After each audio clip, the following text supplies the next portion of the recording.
Thank you, Mr. Chairman. General Dempsey, welcome back. Let's talk about the situation in Egypt.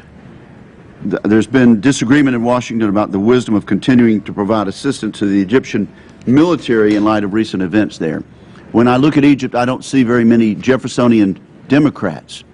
But I believe the Egyptian military has acted with great professionalism and restraint throughout the 3 years of difficult transition since the 2011 ouster of Hosni Mubarak. I believe one of the primary reasons there's not been far more bloodshed and suffering during this time of transition is the support the United States has provided to Egypt through foreign military sales and military-to-military cooperation. In light of recent events, some have called for the end of these programs.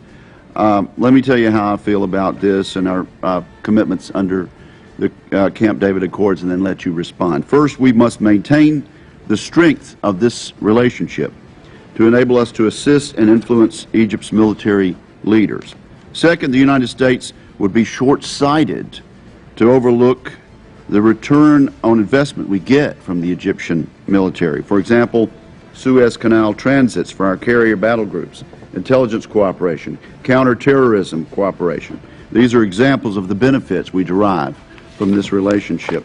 Third, the Egyptian military has played a stabilizing role during Egypt's transition. And fourth, our commitments under the Camp David Accords have yielded sustainable peace between Israel and Egypt. We must acknowledge Israeli Prime Minister Netanyahu's statement this weekend on Face the Nation that the Camp David Accords have been, quote, the cornerstone of peace between us and our neighbors, and it's also been the cornerstone of stability in the Middle East, unquote. General Dempsey, do you agree with me regarding the importance of military-to-military relationships as enablers of U.S. foreign policy? I do, Senator. And do you agree with me that we should continue to maintain and foster the strength of U.S.-Egyptian military relationship? I do. If our government decides that they have to take some action based on existing legal frameworks and restrictions, I would recommend that we find a way to restore those as quickly as possible, even if it meant conditioning them some way. But I very strongly believe we have to maintain our contact with the Egyptian armed forces. And do you have any reason to believe, as some have feared,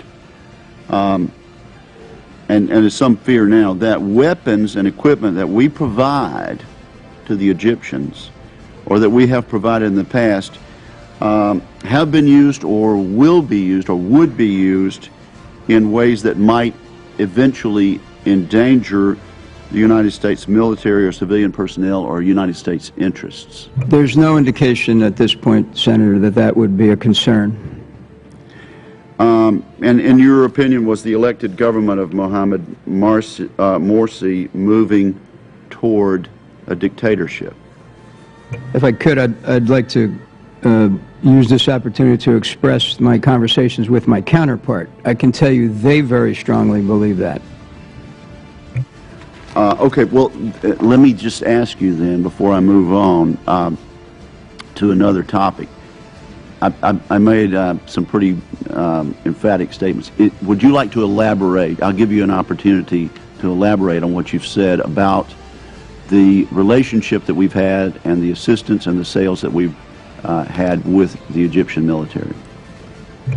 Thank you. It goes, my own personal experience with it goes back to when I commanded CENTCOM in 2008.